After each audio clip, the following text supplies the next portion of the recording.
السلام علیکم ورحمۃ اللہ وبرکاتہ۔ جی ناظرین، آپ کا دوست محمد سلمان فاروقی میڈیا سیالکوٹ سے۔ ناظرین، آج جیسا کہ پورے ملک کے اندر ایک خبر ایک ہی چل رہی ہے کہ عمران خان کو گولی لگی، عمران خان کے اوپر گولیاں چلائی گئی۔ ناظرین، میں اس چیز کی مذمت ضرور کرتا اگر یہ ایک فلم نہ ہوتی۔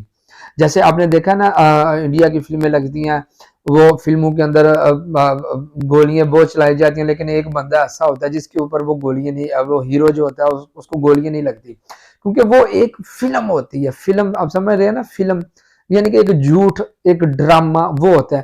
میں لازم اس چیز کی مذمت کرتا، لیکن ایک ڈرامہ، ایک فلم تھی جس پہ مذمت نہیں کی جا سکتی، بلکہ اس کو سمجھا جا سکتا ہے کہ یہ لوگ کتنے سازش پرست لوگ ہیں۔ اور مذمت میں ضرور کرتا، لیکن اس کے پیچھے یہ بھی بات ہے کہ جناب اعلیٰ یہ وہ شخص ہے جو کئی طالب علم، کئی عاشقان مصطفیٰ کا یہ قاتل انسان، اس کی میں مذمت کیسے کروں؟ چلے آگے بات کرتے ہیں۔ ناظرین، آج یہ بات مجھے بالکل کلیئر، یہ بات آج سمجھ آئی علامہ خادم صاحب رضوی صاحب کی، اور علامہ صاحب رضوی صاحب کی، اور تحریک لبیک کے کارکنان کی، جو اکثر یہ بات کرتے ہیں کہ نچن والیاں دے پتر کدی جہاد نہیں کر سکتے۔ یہ بات آج واضح طور پہ ہمیں سمجھ آئے۔ اب یہ دیکھیں کہ وہ بندہ گولی چلا رہا ہے، وہ عمران خان کی طرف گولی، کنٹینر کی طرف گولی چلا رہا ہے، اور ایک گولی چلائی، ایک آدمی نے اسے پکڑنے کی کوشش کی۔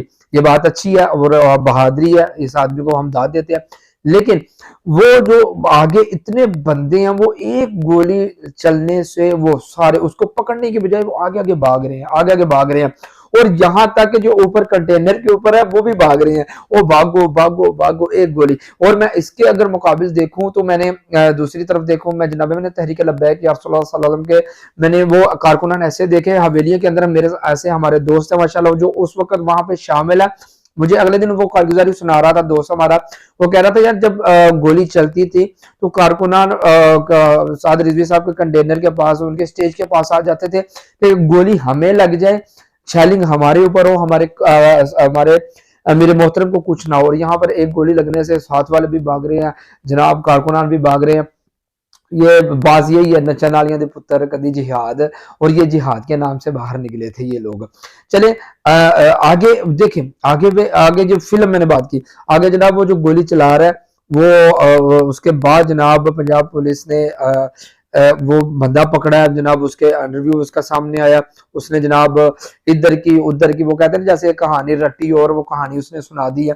وہ جی میں نے اذان ہو رہی تھی، یہ ایسے کر رہے تھے، ویسے کر رہے تھے، مذہب کو بدنام کرنے کی کوشش کر رہے ہیں۔ اور جناب اسی وقت وہ بندہ جب دیکھیں، ایک طرف بندہ وہ جو اس کے جیکٹ بھی اس نے پہنی ہوئی ہے، اس کے کپڑے بھی ہو رہے ہیں، شکل بھی ہو رہی ہے اور لیکن جو بندہ پکڑا گیا ہے اس کی شکل بھی ہو رہا ہے اور اس کے کپڑے بھی ہو رہا ہے۔ منٹوں کے اندر وہ بندہ چینج کر کے آپ کے سامنے پیش کر دیا، جی ہم نے وہ بندہ پکڑ لیا۔ ناظرین، ایسے لوگوں کو سمجھنے کی کوشش کریں کہ یہ لوگ کتنی بڑی فلم ہے اور ہم لوگوں کو کتنا بڑا یہ دھوکہ دے رہے ہیں۔ اگر عمران خان صاحب نے یہ لانگ مارچ ختم کرنا ہی تھا، ان کو اپنی بربادی، ان کو اپنی ناکامی نظر آ رہی تھی، کم سے کم غریب جو لوگ تھے اندر آئے تھے، اب آپ تمہارے اندر وہاں پر تمہارے پاس آئے تھے، کم سے کم ان کی لاشیں تو نہ گرائی جاتی۔ یہ خود قاتل ہے اور یہ سب کچھ خود کرنے والے ہیں، ایک ہیرو بننے کے لیے، ایک جناب عوام کے اندر اپنا مرتبہ حاصل کرنے کے لیے کہ ہمارے اندر سے ایک دو چلا بھی جائے۔ یار گولی سیدھی اگر لگی ہوئی ہے تو سیدھی جسم پر نہیں، پاؤں پہ گولی لگ رہی ہے۔ یہ میں تو حیران ہوں۔ اب اس کی ہرگز اس چیز کی ہم یہ نہیں کہتے کہ جی ان کو گولیاں ہی لگنی چاہیے۔ یہ تو علامہ خادم حسین رضوی صاحب رحمۃ اللہ علیہ فرما گئے تھے، جس نے دین کا راستہ روکا ہے نا، اس نے ہمارا نہیں، اس نے دین کا راستہ روکا ہے۔ اور اللہ تعالیٰ کی ذات جو ہے نا وہ بڑی غیور ذات ہے، وہ انشاءاللہ اپنے دین کی حفاظت بھی وہ خود کر لے گا، اور جو دین کے ساتھ ٹکرانے والے ہیں ان سے انشاءاللہ انتقام میں میرا رب خود لے گا۔ اور اسی روڈ کے اوپر تحریک لبیک کے اوپر بھی گولیاں چلائی گئیں، اور جہاں پر آج ان کے اوپر گولیاں چل رہی ہیں۔ آگے دیکھو عمران خان ہوتا ہے کیا تمہارے ساتھ۔